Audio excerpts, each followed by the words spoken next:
of many who should not have been nominated is now at the head of the committee that has been chosen to oversee the election.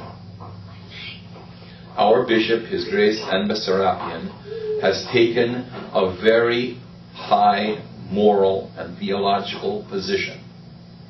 And he is fighting against almost 90% of all Egypt. And he asked if the priests would stand with him. It was voluntary. And I had a hard time doing this because I don't go to priest meetings and I don't have a fax machine or email. But serendipitously, or by God's grace, because we are on the right side, a petition was made available to me where I could sign. And you know about the Declaration of Independence. There was one name that was bigger than all the rest, one signature that was bigger than all the rest. So King George did not have to put on his glasses in order to read the name of the man that put his name on the Declaration of Independence, and that man's name was John Hancock. And I can guarantee you, without fear of being contradicted, that my signature was the biggest name and the most clearly written name on this petition. Now here's what the petition says. It says that we do not agree with any decision that is not canonically based. That therefore a bishop who has a diocese cannot be a candidate for patriarch. That you can be, as in time past, a layman. You could be in time past a monk. I don't know what they have said because I wasn't there. So you'll have to go to the website and read what Anba Serapian has written. I don't know what they have said about a general bishop. There were no such things as general bishops at one point. But at one point also, there were no such thing as priests. Priests came about because the bishop couldn't be everywhere at once. And so the priest would be his amanuensis, his helper, his right-hand man, his presence when he was unavailable. We do this now. If you notice, when His Grace Anba Serapian comes to our church, I do not pick up a cross. The cross, this cross, any cross in the diocese belongs to Anba Serapian. He is the only one that can pick up this cross, except through permission. And so he has given me permission, and I give permission to those who dress as deacons, and the cross may then be picked up. But this belongs to him, and this is a very, very heavy thing to pick up and to hold. So he is opposed by two very important and leading metropolitans in the Holy Synod. The Secretary of the General Synod, Metropolitan Bishoy of Damiat, and then also Metropolitan Pachomius. What's his Ambrosaya? Or is it? Pentapos, or the 5 cities. Alright. So it's a very serious thing. And Anba Serapian has written a very detailed and cogent response to their claims. And I, with all my heart, believe he is right. I believed this was the correct position before I knew Anba Serapian took it. And I talked to people about it. But it has some ramifications. And I've said this to other people. I will say it now to you, my church. It could be Anba Serapian is tired of being a bishop. You know, it doesn't matter if a person is successful in life if they do not enjoy the success that they have. It may be that Anba Serapian wants to go back to just being a monk. He has the right to do this, There is the precedent of the Cappadocian, St. Gregory of Nazianzus. He left the great city that he was entrusted and went back to a cell in the monastery. So I don't know the soul of Ambasarapian, and this may be far from him, but this is one way. If you wanted to be out, this is opening up the door to that, because I am assured that there are many people that will be happy to escort you the rest of the way. And this diocese, our diocese of Los Angeles, is the plum diocese in all of the church. We have the best educated people, the least problems, the most money. Simple as that. We have the most servants. We have the fastest rate of growth. These things are all due primarily to the December 1995 installment of Ambasarapian as our bishop. Number 2, it could be that this is the beginning of autocephaly. That means self-government. It may be that because in Egypt you cannot depend upon conspiracies of the government working with the hierarchs of the church in the government, that it will shut their mouths and prevent them from saying what ought to be said. If we are autocephalous, meaning if we are self-regulating and self-governing, then whatever happens in Egypt, we have the freedom to speak our own mind and to speak the truth, where if someone in Egypt speaks the truth, he may be killed. But we here can speak the truth. We did that when Anwar Sadat came to the United States in 1978 and met with, I think it was Carter. Yes, Carter, Jimmy Carter. And there were protests.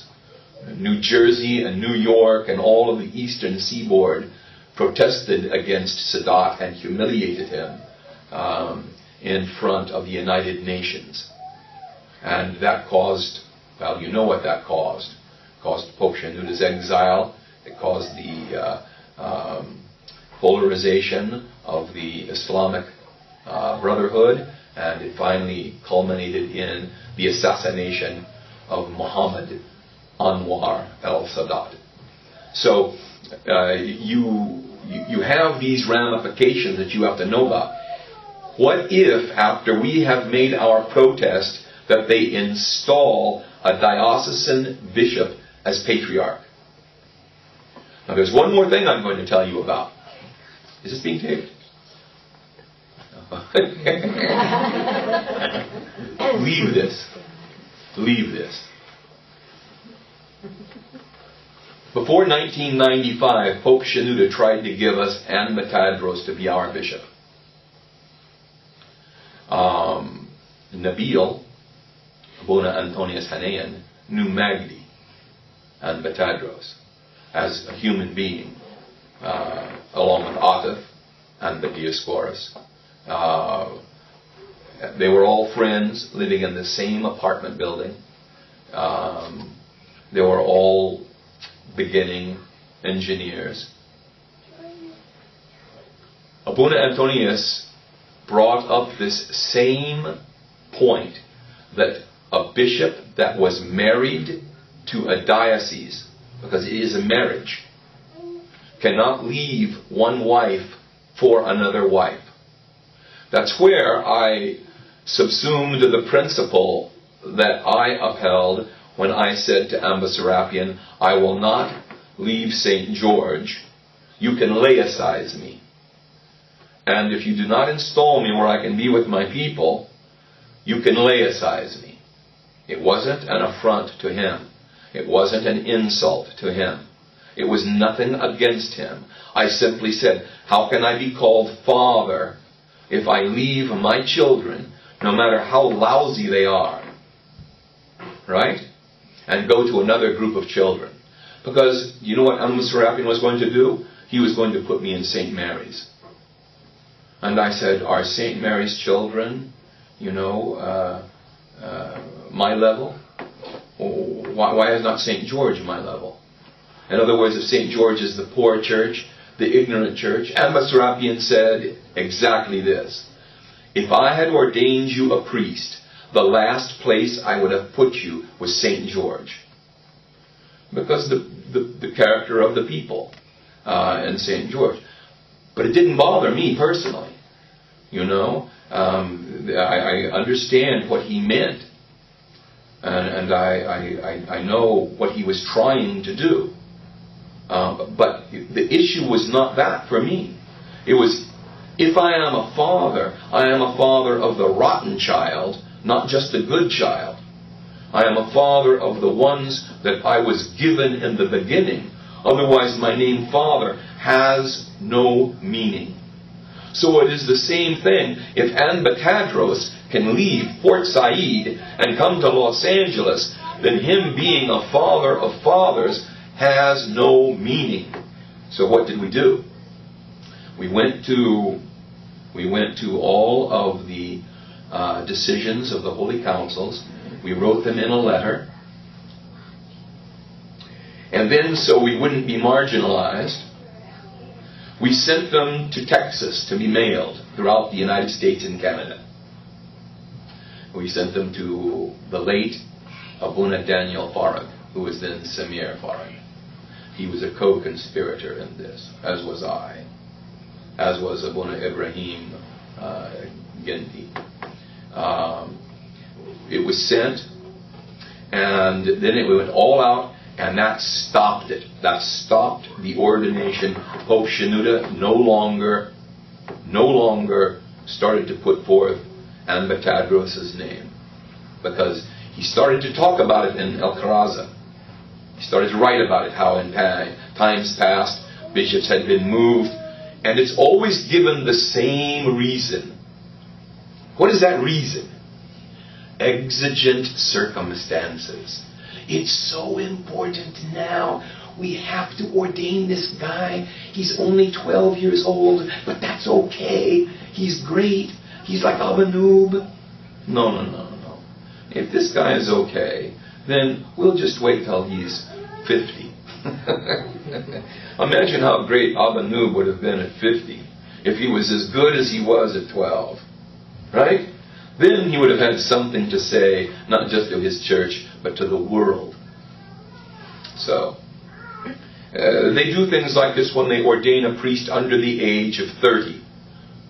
Remember, when these ages were stated, 30 years old for a priest, 40 years old, minimum age for a bishop, people didn't have a life expectancy past 45.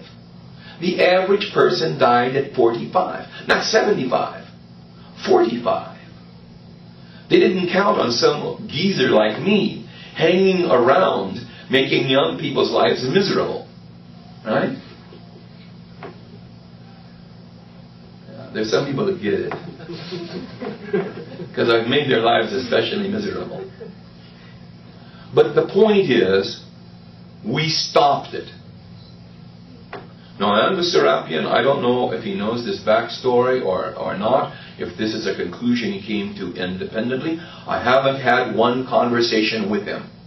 I left him a voicemail, and I said, I support you in what you do, and I told him, if the bullets start to fly, I want to stand next to you. And I mean it. I mean it. I will leave everything. Because I believe in the truth. Now, the truth may not be something that I perceive altogether. The truth may be something that eludes me. It may be too sublime. It may be too complicated. It may be something that I am not fully capable of comprehending. Okay, but insofar as I understand what the truth is, I will die for it.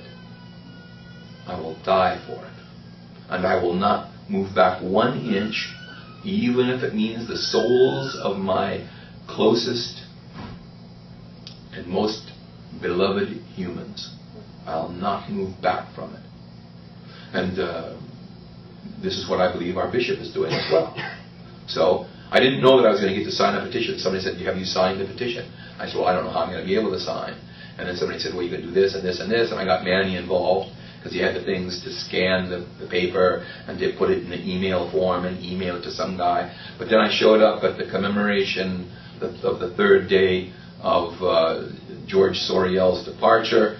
And lo and behold, there was a priest, and he had some papers in his car and a pen. And I signed big. Very big. But in this, I expect you, if you are coming and taking communion from my hand, I expect you to fall in lockstep with this position. If you do not, then you should go to someone else and take communion from that person. Because this is one of those things, like we are an army, and we are marching, and our general is His Grace and the Sarabian. And I'm like a second lieutenant. The lowest of the officers. And somebody get rid of your cell phone. Thank you.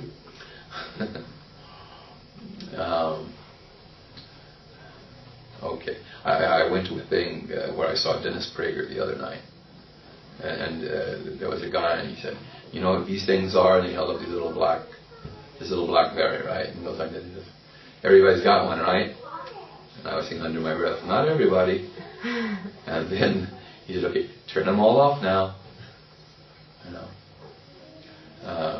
maybe I should get, a mock-up of a phone so I can do that. Mark's a drag. Not mentioning any names. Okay. Now, did I leave out anything important that I should have said, Manny? Okay. So the gospel message will be much longer.